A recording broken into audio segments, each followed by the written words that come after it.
Good evening. It is 5:15 on Monday, December 18th, and the Carroll City Council meeting is now in session. Will everyone please rise for the Pledge of Allegiance.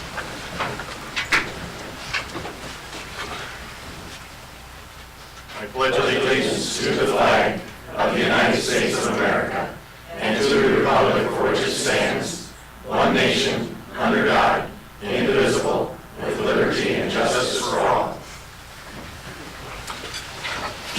Please note everyone is in attendance, and is the magistrate available? Who would you like first, sir? Start with, this is already standing. Start with Mr. Haley. So you can, is this down here? Yes, sir. Okay. Are you ready to go? Raise your right hand and repeat after me. I, Clayton T. Haley. I, Clayton T. Haley, Do solemnly swear that I will support do solemnly swear that I will support the Constitution of the United States the Constitution of the United States and the Constitution of the State of Iowa, and the Constitution of the State of Iowa, and that I will faithfully and impartially, and that I will faithfully and impartially, to the best of my ability, to the best of my ability, discharge all of the duties discharge all the duties of the office of 3rd Ward Council Member of the office of 3rd Ward Councilman in the city of Carroll, in the city of Carroll, Iowa, Iowa, as now and hereafter required by law. as now and hereafter required by law.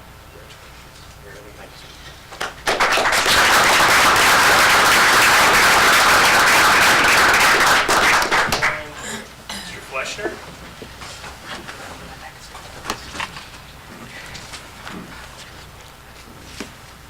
Please raise your right hand.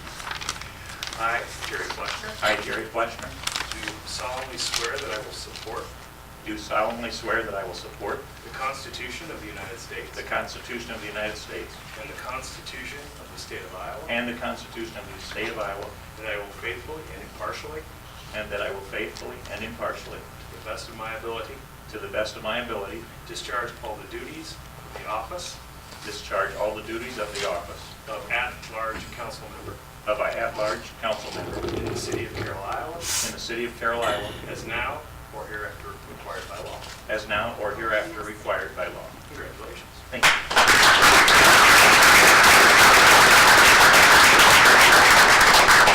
Mr. Cots.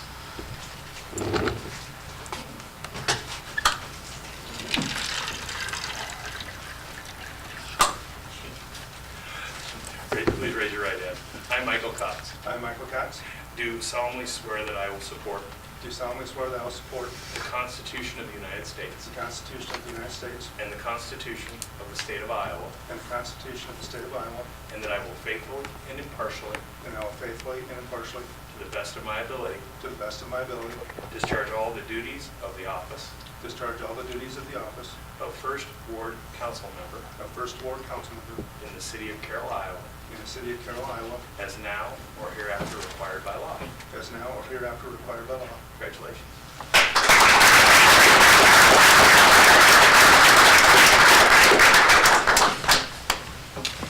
Mayor Jensen. Please raise your right hand. I, Dr. Eric Jensen, I, Dr. Eric Jensen, do solemnly swear that I will support do solemnly swear that I will support the Constitution of the United States the Constitution of the United States and the Constitution of the State of Iowa, and the Constitution of the State of Iowa, and that I will faithfully and impartially, and I will faithfully and impartially, to the best of my ability, to the best of my ability, discharge all the duties of the office of mayor. discharge the duties of the office of mayor Good. In the city of Carroll, Iowa, in the city of Carroll, Iowa, as now or hereafter required by law. as now and hereafter required by law. Congratulations. Thank you.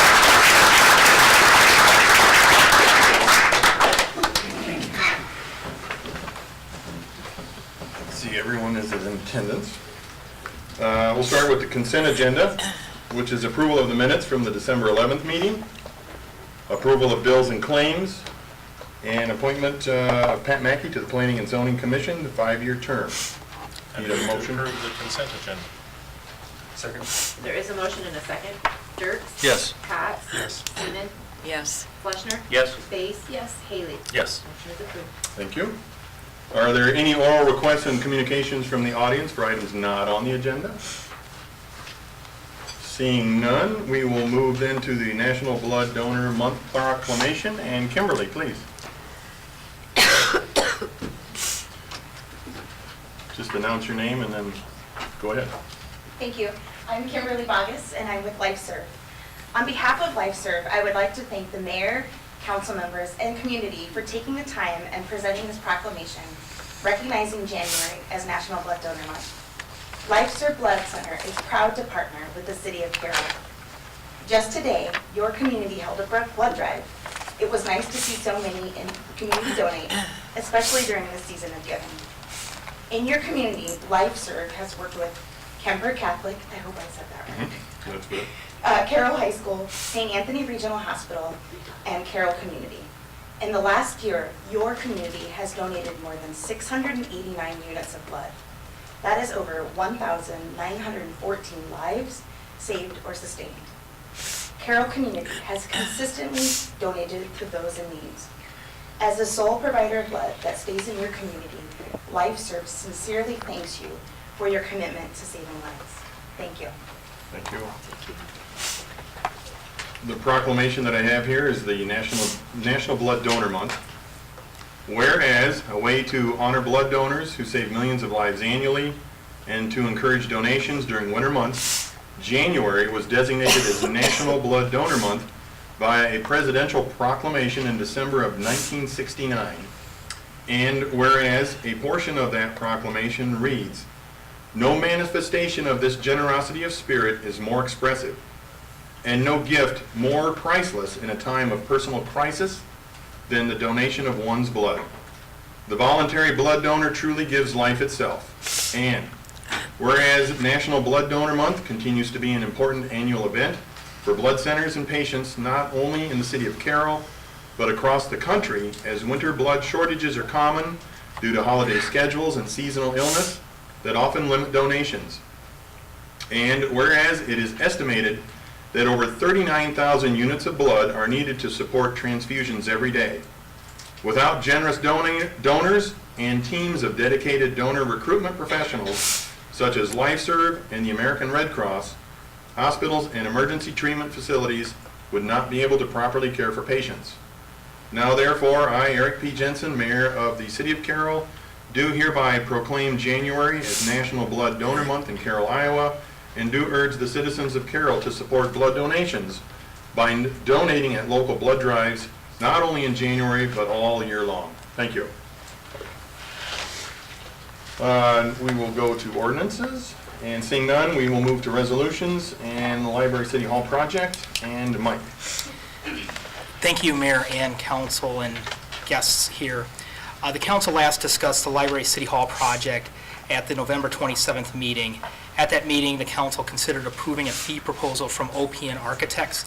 They also discussed the possible temporary leases, discussed the preliminary cost model for the project, and finally reviewed a letter from the Carroll Public Library Foundation. At the November 27th meeting, the Council tabled action on the fee proposal from OPN in order to ascertain additional information. Tonight, answers to the questions raised at that meeting will be reviewed along with an updated preliminary cost model.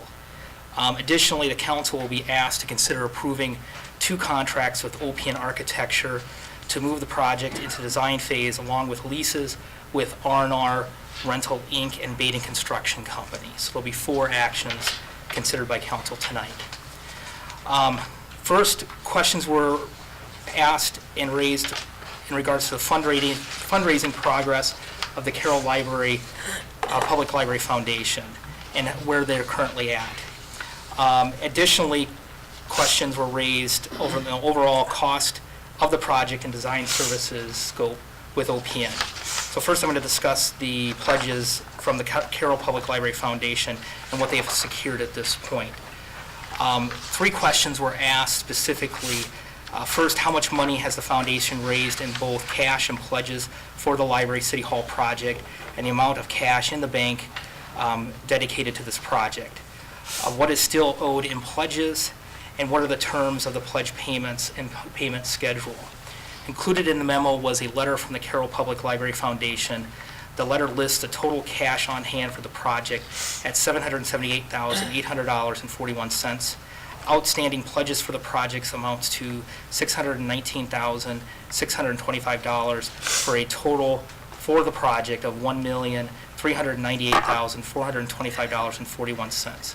Additionally outlined were when the pledges would be fulfilled between now and 2022, and they're as follows: $50,000 yet in 2017, $288,125 in 2018, $125,250 in 2019, $81,750 in 2022, $64,000 in 2021, and $10,500 in 2022.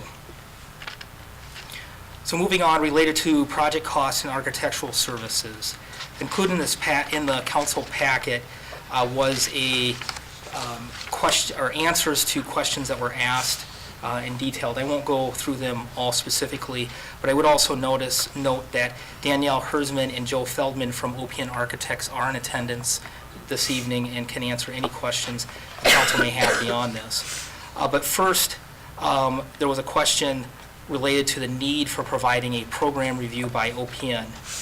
Up to this point, OPN has not completed a programming review, and it was not part of the original feasibility scope of study for this project. OPN evaluated prior programming documents that have been completed and had a single meeting with staff to review the original programming that was completed by Himmel & Wilson in 2014. While an open concept does provide flexibility for the future, it doesn't necessarily address specific needs for collections, city hall space, and library staff space. Additionally, as noted in the contract for the floor plan and renderings approved by the council with OPN on March 13th, the floor plans and renderings that were approved prior to approval of the referendum were meant for referendum assistance and were not necessarily, well, they were not meant for design. Finally, if the council chooses not to have OPN complete a complete programming review, city staff will be expected to complete some of this work. Staff does have concern that we're not architects and would not be able to fully complete that review that they would need. And additionally, this is space that the city will operate within over the next several decades. So staff is recommending that we do engage them for the programming review. Second, there was a question related to the preliminary cost model that was included in the November 27th council packet. When developing this cost model, I requested that OPN show the high range of the cost due to the extreme early nature of the concept, costing, and many unknowns of the project. Also keeping in mind that no additional cost estimate had been completed since the original concept book was completed in December of 2016.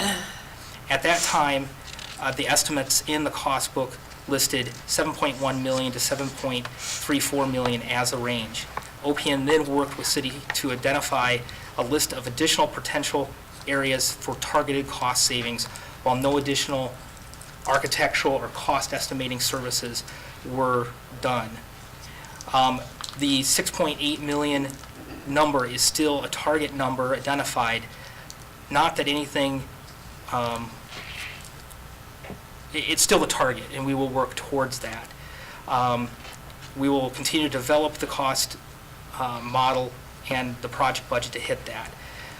To review the cost model that's in the packet this evening that's updated, that shows the low and high range, the cost model shows total construction cost at $5,192, or $5,192,526, and that does match what you had seen previously, with the overall cost for professional fees, furnishings, miscellaneous cost currently projected between $6,546,551 and $6,807,124.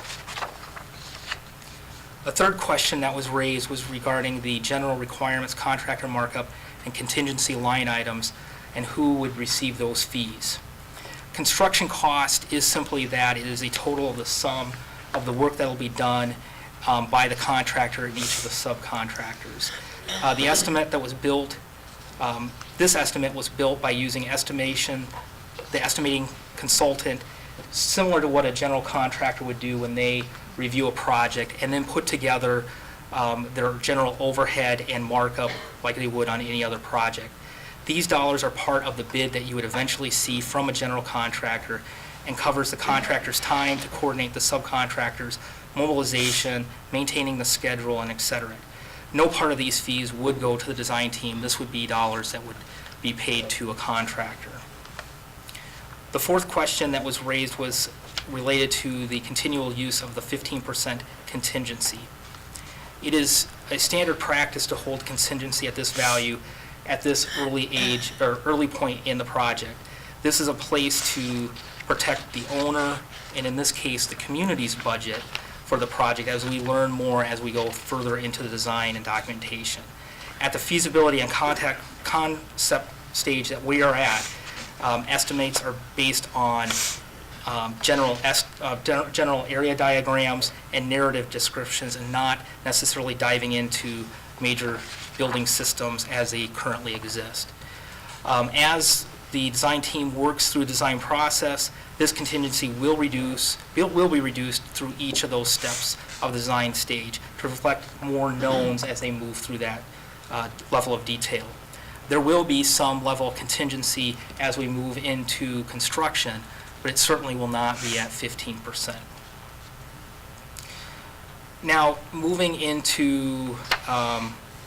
from addressing the questions to the actions asked of tonight, first related to the standard form of agreement between the owner and architect.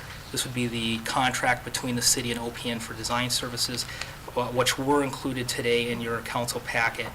On November 27th, the council first reviewed the fee proposal for the project submitted by OPN Architects based on a single-phase library construction, and with both the library and City Hall starting construction at the same time in September of 2018.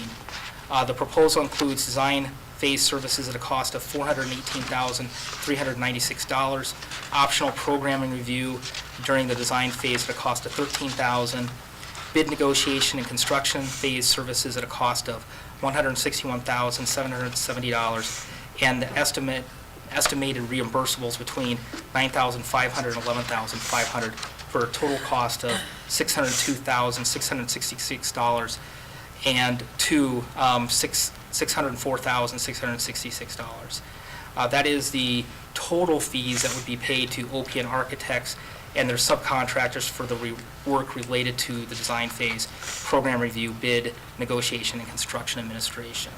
And this follows the same fees that were discussed at the November 27th meeting.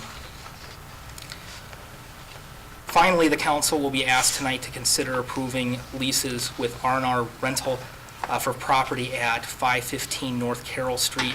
And I think that may have been errantly described on the agenda, but the proper address is 515 North Carroll Street, and that's part of the former DOT licensing station. And for the City Hall Beating Construction, that's the 515 is for City Hall. The second lease is with Beating Construction for property at 425 Highway 30 West.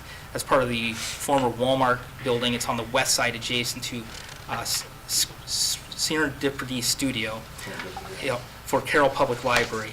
These were previously discussed at November 27th and detailed in staff report, so I won't review all the details. But the total cost for a 12-month lease for the temporary City Hall space is $36,656, and for an 18-month lease of the temporary library space is $85,050. Both leases do provide an optional month-to-month lease for 6 additional months if needed, if construction would run long. Tonight I'm recommending that the City Council consider approving those 4 actions. Again, 2 resolutions with contracts with OPN Architects for construction, first at the City Hall located at 627 North Adams Street, and second for the Carroll Library located at 112 East 5th Street. A resolution approving a lease with R&R Rental for space located at 515 North Carroll Street, and the fourth is a resolution approving a lease with Beating Construction for space at 425 Highway 30 West, Suite 340 in Carroll. With that, I'd be happy to answer any questions the council may have. The programming was going to be for both, Correct. correct? That would take care of the library and the bank. That's correct. Okay. The 13,000 The figure. 13,000. There is 2 different figures, so for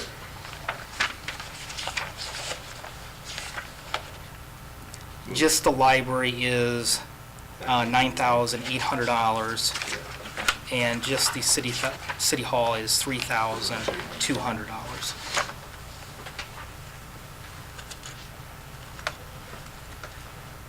Any questions for Mike?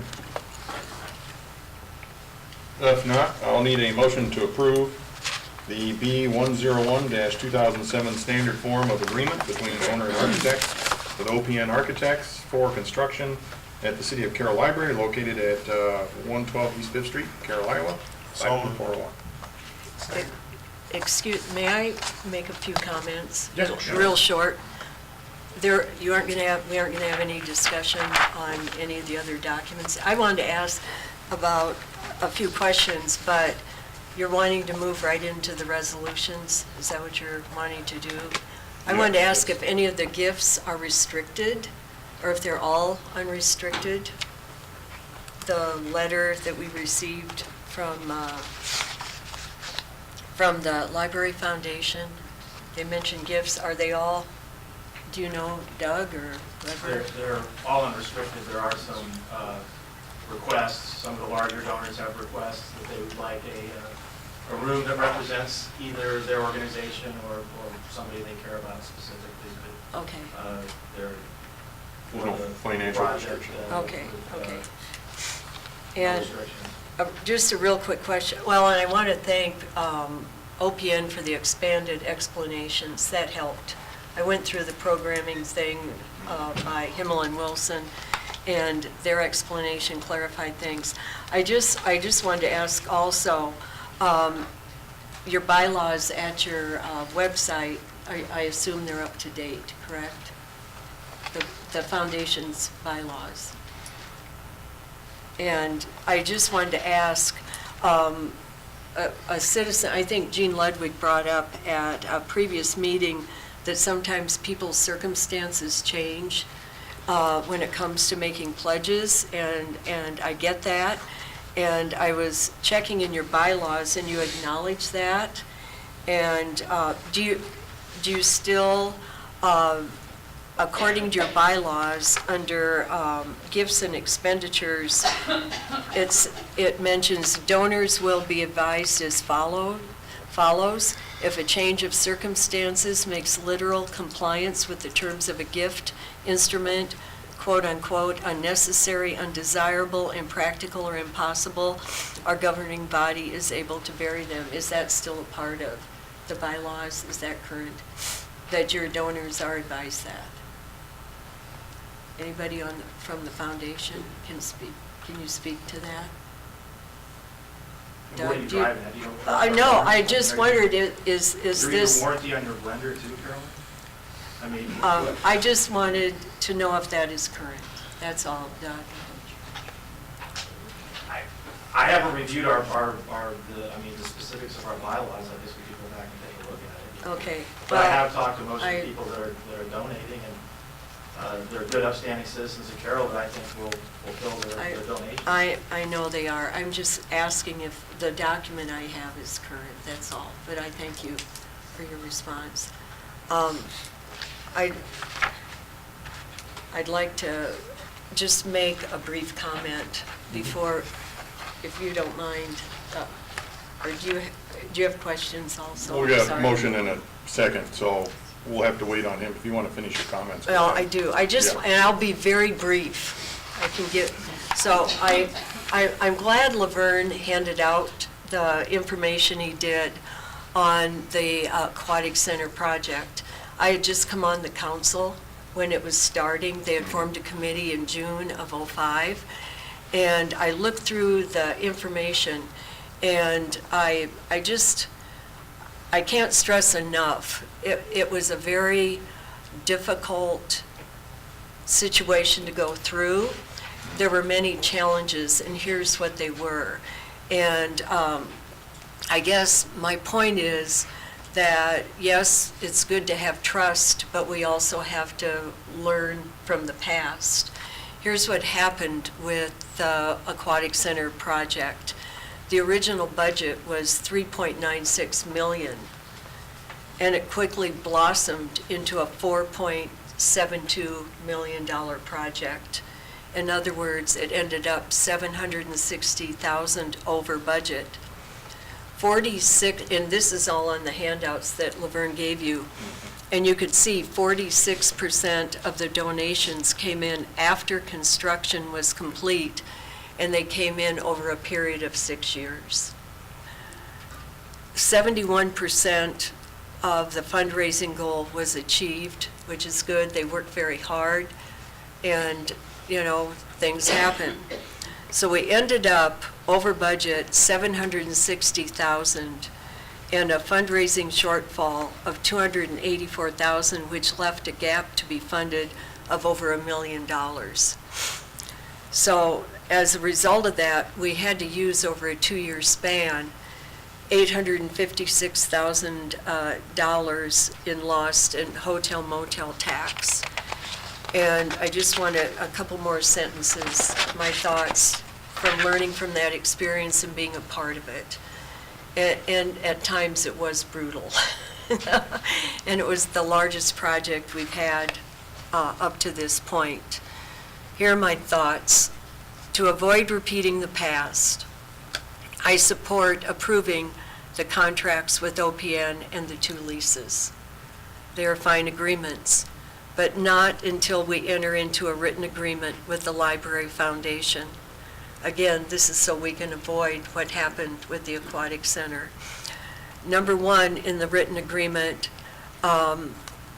we want to establish the process for transferring funds to the city from the foundation.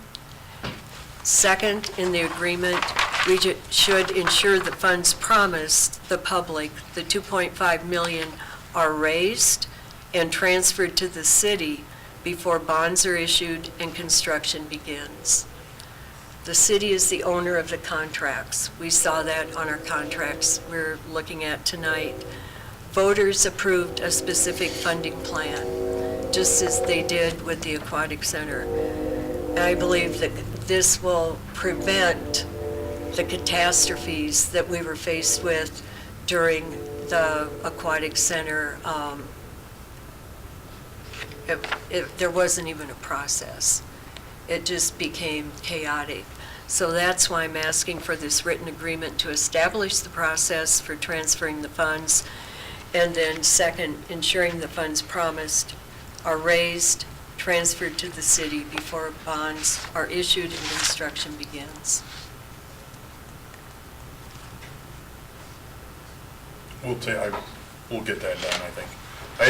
The way I understood and read the letter, I think they're in agreement. I don't think they have a problem with that. So. I think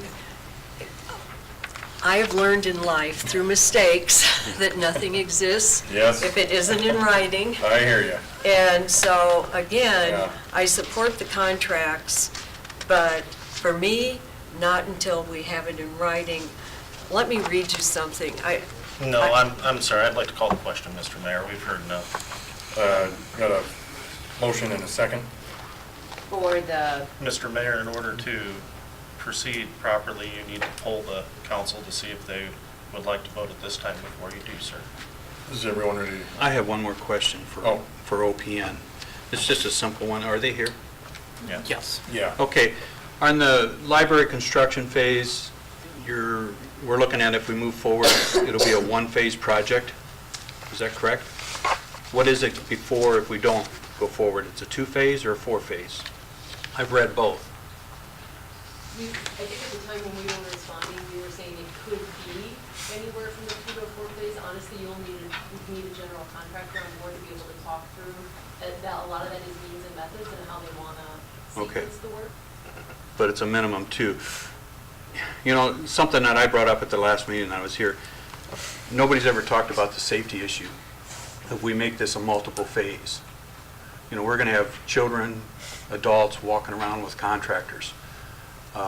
If we make this a 1-phase project, that library pulls out of there, and those contractors can work there without any.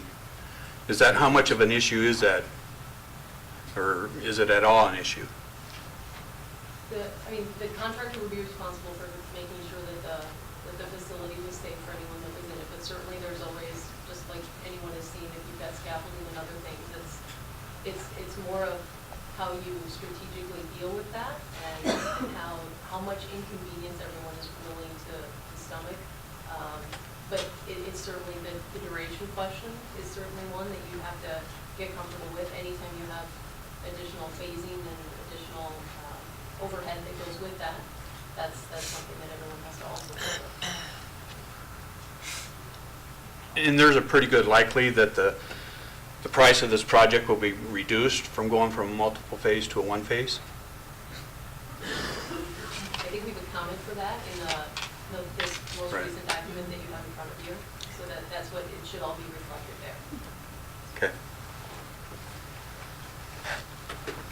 I'd like to know, regarding Carolyn's question, as it stands in a one-phase project, when would we anticipate having our first bond issue?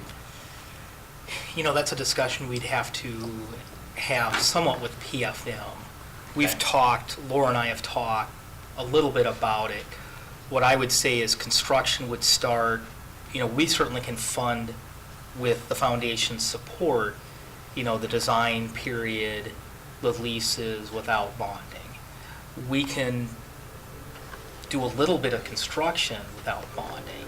You know, so then it becomes a question of when do you want to start taking funds out and start paying interest. So my thoughts, I was thinking it'd be sometime in late 2018, early 2019. At least But a year from now? I would say so. Okay. But part of it will be having discussions with PFM, depending on how the interest rate market is going. It's not going down, I can assure you of that. So certainly, we're going to want to watch that and monitor that. But I certainly wouldn't suggest that we would do any bonding until such time that the project is let for construction and we're moving forward on construction, because there's no need to do bonding before that. And Mr. Mayor, if I understood you correctly, you said that the foundation was willing to commit to this in written form? Is That's that what I got you- out of the letter. Yeah. Okay. That's the way I understood it in the letter, so, and I think that there was, the letter that I read constituted to me that they were in agreement, so. That's how I felt, reading the letter. So, As long as the majority of the council is comfortable with having a vote, then that's where we'd go. all right. Motion and second? We gotta finish this first. We have a motion and a second to consider the resolution for the form of contract with OPN Architects for construction at the City of Carroll Library located at 112 East Fifth Street. Base? Yes. Cox? Yes. Seaman? No. Haley? Yes. Fleshner? Yes. Dirk? Yes. Motion is approved. And I need a motion to consider the resolution to approve a B101-2007 standard form agreement between owner and architect with OPN Architects for construction at the City of Carroll City Hall located at 627 North Adams Street, Carroll, Iowa, 51401. I so move. Second. There's a motion and a second. Base? Yes. Haley? Yes. Seaman? No. Cox? Yes. Dirk? Yes. Fleshner? Yes. Motion is approved. And then I need a motion to approve a lease with R&R Rental at 515 North Carroll Street in Carroll City, for the Carroll City Hall. So moved. Second. There's a motion and a second. Dirks? Yes. Seaman? No. Haley? Yes. Fleshner? Yes. Cox? Yes. Base? Yes. Motion is approved. Finally, I need a motion to approve a lease with Bating Construction Company for space at 425 Highway 30 West, Suite 340 in Carroll for the library. So moved. Second. There's a motion and a second. Haley? Yes. Dirks? Yes. Base? Yes. Cox? Yes. Fleshner? Yes. Seaman? No. Motion is approved. Thank you. We will move now to the reports, and we have an RFP for municipal labor attorney services, and Mike. When you're ready. Thank you, Mayor and Council. Over the past few weeks, the City of Carroll has received notice of pending retirement of our Labor Counsel, Jim Gillum. of Long and Gillum, and our bonding counsel, Bill Noth of Allers and Cooney. Mr. Gillum has notified us he plans to retire in the first quarter of 2018, and Mr. Noth has notified us that he plans to retire by the end of 2017. We have suspected that Mr. Noth would be retiring because he's been transferring some of his workload to other individuals within his firm, and we've had actually a number of interactions, very positive interactions with Christine Cooper of Allers. So we've been very pleased from staff's perspective at their performance, and would recommend at this point that we retain Allers and Cooney as the city's bond counsel.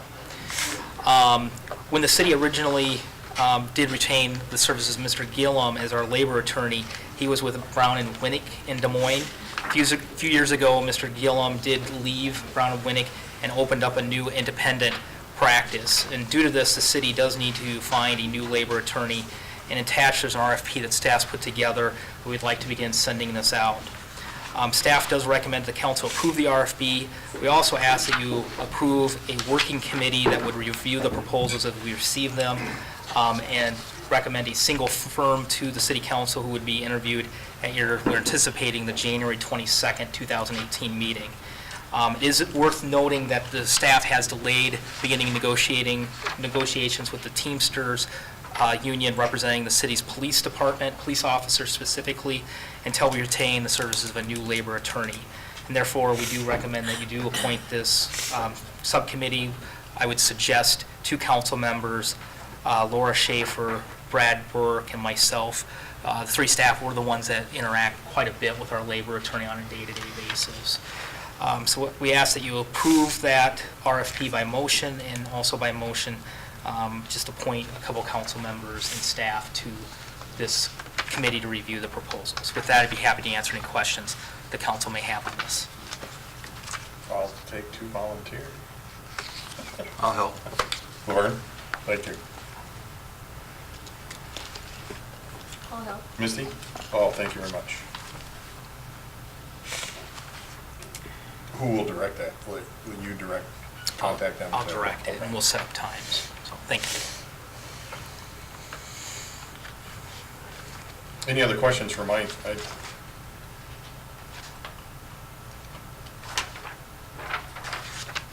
If not, I need a motion to approve the attached RFP for municipal labor attorney services and appointing members to committee charged with reviewing submitted proposals, and recommend forms to the council to be interviewed at their January 22nd, 2018 meeting. So moved. Second. There's a motion and a second. Seaman? Yes. Dirk? Yes. Cots? Yes. Haley? Yes. Base? Yes. Fleshner? Yes. Motion approved. I trust everyone's read the committee reports and the monthly activity reports. I have no comments for this evening, but thank you again for everybody in attendance. Any comments from the city council? If not, I have one. I'm sorry. impressed with the shop, Carroll. It's been really going well. I've seen the shirts around, and it looks like they're doing a great job at the Chamber of Commerce in getting that, and I think they deserve some credit for the effort they're putting out to support our local businesses. Thank you, Jerry. Okay, Appreciate that. Otherwise, I need a motion to adjourn. so moved. Second? Base? Yes. Dirk? Yes. Haley? Yes. Cots? Yes. Seaman? Yes. Fleshner? Yes. We are adjourned.